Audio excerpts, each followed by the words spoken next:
मर के आदमी जाता कहाँ है? जैसे मृत्यु लोक है, ये हम किस लोक में रहते हैं? हमारे लोक का नाम क्या है? क्या नाम है? मृत्यु लोक। हम मृत्यु लोक में रहते हैं। ऐसे स्वर्ग लोक है, ब्रह्म लोक है, गौलोक है, उसी तरह एक लोक है जिसे पितृलोक कहते हैं। जब यहां से आदमी मरता है तो सीधे पितृलोक में जाता है। पहले उसका यमराज जी के पास हिसाब किताब होता है कि आपका पाप कितना है, पुण्य कितना है। भाई पुण्य है तो मोक्ष मिल जाएगा, स्वर्ग मिलेगा, पाप है तो नरक मिलेगा। और थोड़ा सा पुण्य कम रहा है, जैसे बच्चे जब एग्जाम देते हैं तो परिणाम 3 तरह से आते हैं। परिणाम कितने होते हैं? 3। एक बच्चा पास हो जाता है, एक बच्चा फेल हो जाता है और एक बच्चे की सप्लीमेंट्री आ जाती है। क्यों सप्लीमेंट्री चलती है कि नहीं आज भी? हमारे टाइम पे तो सप्लीमेंट्री आती थी एक विषय में, फिर बाद में सुनने में आया कि 2 विषय में भी आने लग गई। अब क्या चल रहा है सिस्टम? क्यों सप्लीमेंट्री एक विषय में आती है कि 2 विषय में? कितने तक की छूट है? 2 तक की छूट है ना। हमारे टाइम पे एक ही विषय में आती थी। हाँ या ना? सुनो, तो एक बच्चा हो गया पास, आपने अच्छे पुण्य किए तो स्वर्ग चले गए। एक बच्चा हो गया फेल, गलत काम किए तो नरक चले गए। लेकिन एक बच्चा है ना पास हुआ ना फेल हुआ, उसी का नाम है सप्लीमेंट्री, हवा में लटक रहा बेचारा। उसी तरह ये जो पितर होते हैं, पितृलोक, पितृलोक में कौन जाता है? ना तो इनके पास ज्यादा पुण्य थे कि स्वर्ग जा पाए, ना तो इन्होंने इतने पाप किए कि नरक जाएं। इन्होंने थोड़े पाप भी किए, थोड़े पुण्य भी किए, पर पुण्य पास होने को 33 नंबर चाहिए थे, पर आए 30 नंबर, 3 नंबर कम गए, तो 3 नंबर के लिए सप्लीमेंट्री आ गई। उसी तरह थोड़े से पुण्य कम गए, अब वो पितृलोक चले गए। अब वो अपने बच्चों से कहते हैं कि बेटा आप हमारे लिए कोई पुण्य करो तो हमारा पुण्य बढ़े और फिर वो मोक्ष को प्राप्त हो जाएंगे या स्वर्ग चले जाएंगे। ये पितृलोक की एक छोटी सी कहानी है। आपके द्वारा किया गया पुण्य उन माँ बाप को, पितरों को मिलता है। इसलिए जब आदमी मर जाता है तो पिता के नाम से, माँ के नाम से 13वीं करते हैं। क्या करते हैं? 13वीं का मतलब क्या होता है? 13 दिन में 13वीं होती है। माँ के नाम से 13 ब्राह्मण बुलाए जाते हैं, समाज को बुलाया जाता है, भूखे प्यासे को बुलाया जाता है, सबको अन्नदान कराया जाता है। देखो, मर जाने के बाद भी क्या कराया जाता है? अन्नदान। क्योंकि आपके पास कोई पुण्य ना हो पर अन्नदान का पुण्य है, आपने अन्नदान किया है तो उस पुण्य से आप कभी नरक नहीं जाएंगे, सदगति कराएगा अन्नदान। अन्नदान करना सबसे बड़ा पुण्य है। इसलिए जब कोई मरता है तो 13 दिन बाद 13वीं होती है। अच्छा, 13 दिन बाद ही क्यों होती है? मरने के तुरंत क्यों नहीं होती? सूतक होता है, फिर साफ सफाई होती है, फिर अस्थियों का गंगा में विसर्जन होता है, फिर वो गंगा जल से घर में छिड़काव होकर के शुद्धि कहते हैं, जैसे साफ शुद्धि कहते हैं। फिर गंगा जली का पूजन होता है, फिर समाज को बुलाकर खवाते हैं। फिर 13 दिन बाद 13वें दिन, जिसे 13वां कहते हैं, कहीं कहीं 12वां भी होता है। 12वें दिन में भी 13वीं होती है, उसे 12वां कहते हैं। तो परंपराएं अलग अलग जगह की अलग अलग हैं। 12वां और 13वां हमारे यहाँ कहते हैं 13वीं, और अगले साल उसी तिथि पर बरसी होती है, जिसे 12वां बोलते हैं, 1 साल बाद। तो 13वीं 13 दिन बाद ही क्यों होती है, ये सवाल खड़ा हुआ। तो सुनो, इसका भी एक कारण है। जब आदमी मरता है तो मरने के बाद उसका तुरंत हिसाब नहीं होता। 13 दिन बाद कुछ समय तो उसे यमपुरी जाने में लगता है। अच्छा, आपको क्या लगता है जब आदमी मरता है तुरंत मर जाता है? नहीं।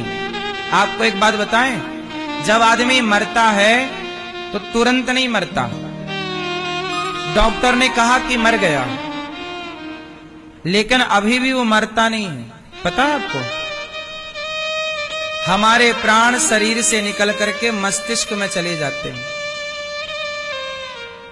इसलिए कई बार आपने सुना होगा कि जिसे डॉक्टर ने मृत घोषित कर दिया, वो शमशान ले जाते हाथ पांव हिलने लगे, मतलब जान आ गई। जिसे डॉक्टर ने प्रूव कर दिया था मर गया, डेथ सर्टिफिकेट बन गया, फिर भी वो जिंदा हो गया।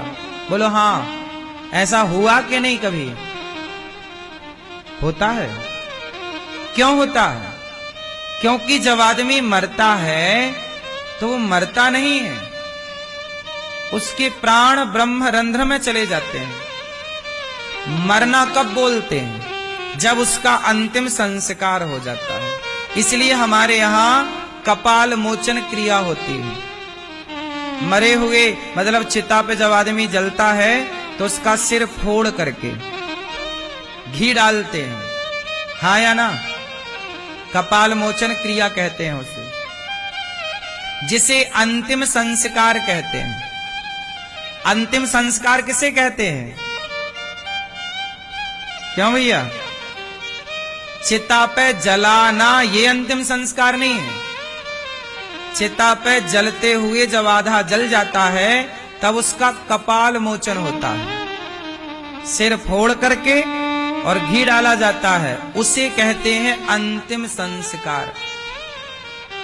आप लोगों को यही पता होगा ना कि चिता पे जलने को अंतिम संस्कार नहीं।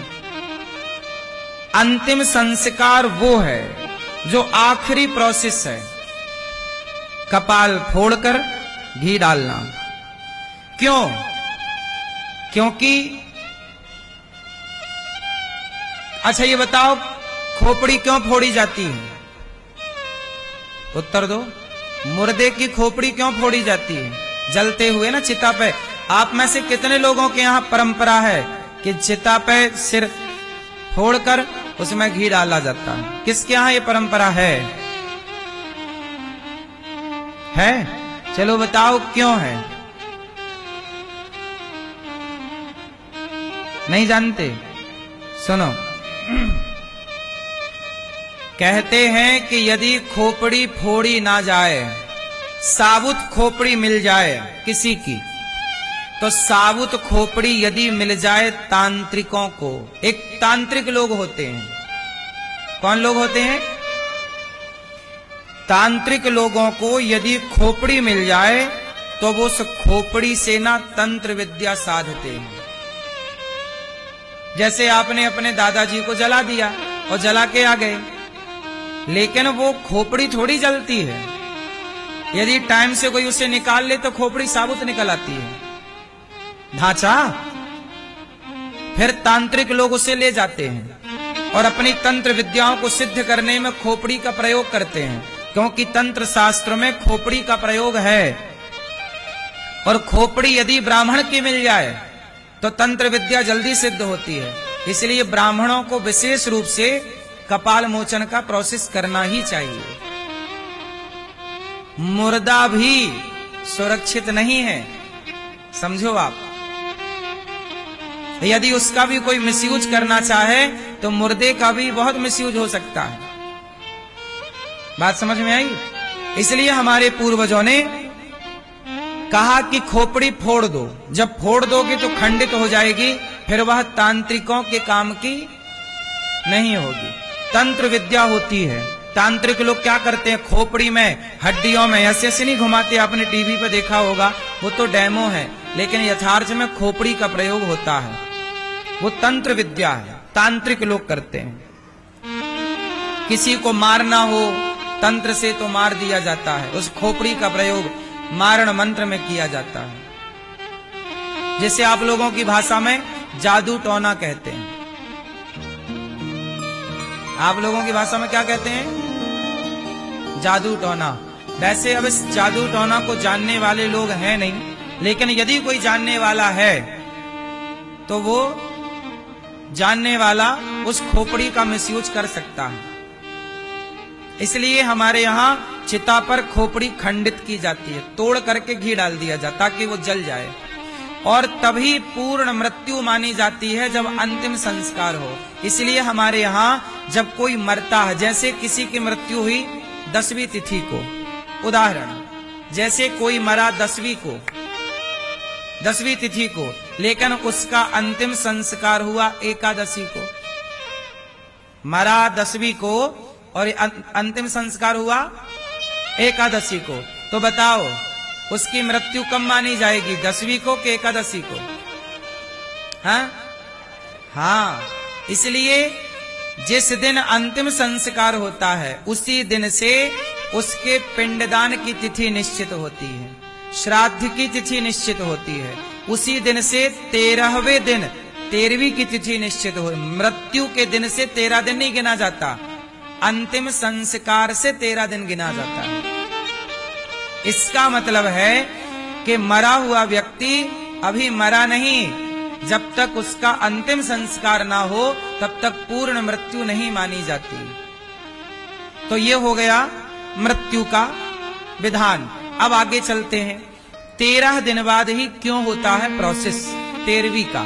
इसका कारण है कि जब आदमी का अंतिम संस्कार होता है तो अंतिम संस्कार के बाद जैसे आदमी की 13वीं अग्नि हो गई, चिता पे जल गया, तो कहते हैं चिता पे जलने के बाद 13 दिन तक वह प्राणी वही होता है आसपास। यमदूत उसे शरीर से तो निकाल कर ले जाते हैं, पर वह वहीं भटकता रहता है। क्यों? क्योंकि यमराज यमदूत उसे ये दिखाना चाहते हैं कि देख, जिस परिवार के लिए तू रोता रहा, परेशान होता रहा, अब वो परिवार देख, तेरे बिना तू कहता था कि मेरे बिना क्या होगा, देख तेरे बिना सब हो रहा है कि नहीं। जिस अभिमान में तू जीता था, आपको क्या लगता है मेरे बिना क्या होगा, मेरे बिना क्या होगा? अरे भाई साहब, तुम आराम से मरो, सब बिंदास होगा। क्या रुका है? किसका रुका है? किसी का रुका हो तो बताओ। हम इस झूठे घमंड में रहते हैं कि हमारे बाद क्या होगा, सब बढ़िया होता है।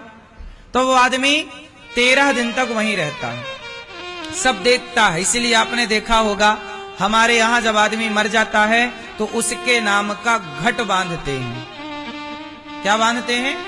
अब देखो आज के जमाने में ना ये परंपराएं नष्ट हो गई। अब क्या है, आदमी को जल्दी होती है। आजकल तो आदमी 3-4 दिन में 13वीं कर लेता है। आज शहरों में तो 13वीं भी 4-5 दिन में हो जाती है, और 13वीं और बरसी एक साथ कर लेते हैं। मतलब आजकल बच्चों को बिल्कुल टाइम नहीं है, 3-4 दिन में ही सब खत्म। हाँ या ना? तो आजकल लोग मनमाना चल रहे हैं। अब शास्त्रों से कोई लेना देना किसी को नहीं, जो अच्छा लग रहा है लोग वो करते हैं, मनमाना आचरण। जब आदमी मरता है तो उसके नाम का घट बांधा जाता है। घट मीन्स घड़ा। हमारे यहाँ पीपल पे बांधते हैं, पीपल पे घड़ा बांधते हैं। कहा जाता है कि वह जीव प्राणी यहाँ होता है और वह घड़े का पानी पीता है। उतने दिन 13 दिन मतलब कुछ दिन, 13वीं दिन तो 13वीं होती है, तो फिर वो 13वें दिन जो जूठन बचता है ब्राह्मणों का, इसलिए 13वीं जब खाओ। अच्छा, एक चीज आपने ध्यान दी होगी, 13वीं सबको पचती नहीं है, पता आपको? पूड़ी तो पूड़ी होती है, पर 13वीं की पूड़ी गजब की होती है। मुझे सूट नहीं करती कभी, इसलिए मैं कभी 13वीं इत्यादि नहीं करता, खाता मतलब 13वीं। क्योंकि ब्राह्मण जब 13 ब्राह्मण बैठते हैं भोजन करने, तो वह अपनी थाली से एक एक पूड़ी निकालते हैं उस प्राणी के नाम की, जिस प्राणी की वो 13वीं खाने आते हैं, और निकाल करके उस प्राणी के नाम की फिर वो पूड़ियां, वो प्रसाद गाय को खवाया जाता है या पक्षियों को डाला जाता है। तो कहते हैं 13 दिन तक वो वहीं रहता है। 13वें दिन को जो ब्राह्मण खाए वो सारा पुण्य लेकर के जाता है। वो पुण्य के साथ ही यमराज उसका हिसाब किताब करते हैं। उस हिसाब किताब के बाद उसका पुण्य हुआ तो मोक्ष मिला या स्वर्ग मिला, गलत काम थे उसके ज्यादा तो नरक मिला।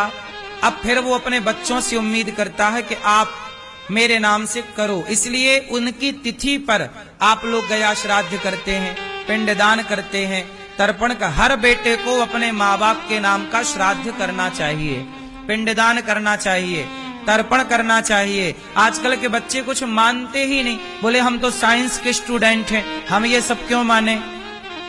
धर्मराज युधिष्ठिर, अभी मैं यहां बैठा बैठा महाभारत का एक प्रसंग पढ़ रहा था। तो महाभारत के प्रसंग में जब कर्ण मारे गए तो पांडव ना श्राद्ध करने गए गया जी। तब माता कुंती ने कहा कि बेटा तुम अपने कर्ण के नाम का भी एक पिंड दान कर दो और तर्पण कर लो। तो युधिष्ठिर ने कहा कि कर्ण हमारा क्या लगता है, हम कर्ण का श्राद्ध क्यों करें, पिंडदान क्यों करें। तब कुंती माता ने गया में कहा कि धर्मराज कर्ण तुम्हारा बड़ा भाई था। आज पहली बार पता चला धर्मराज युधिष्ठिर को।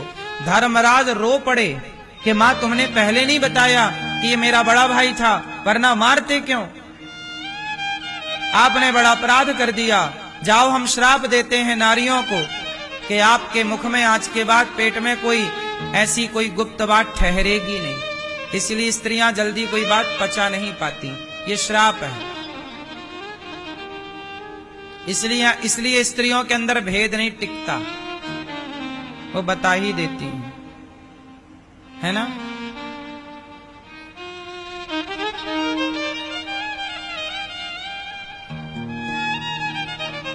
और धर्मराज युधिष्ठिर रोए और फिर उन्होंने कर्ण का श्राद्ध किया।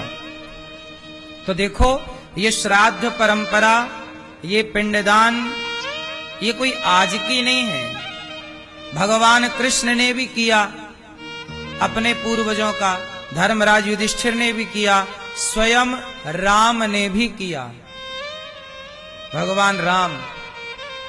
तो ये परंपराएं हम सबको करनी चाहिए।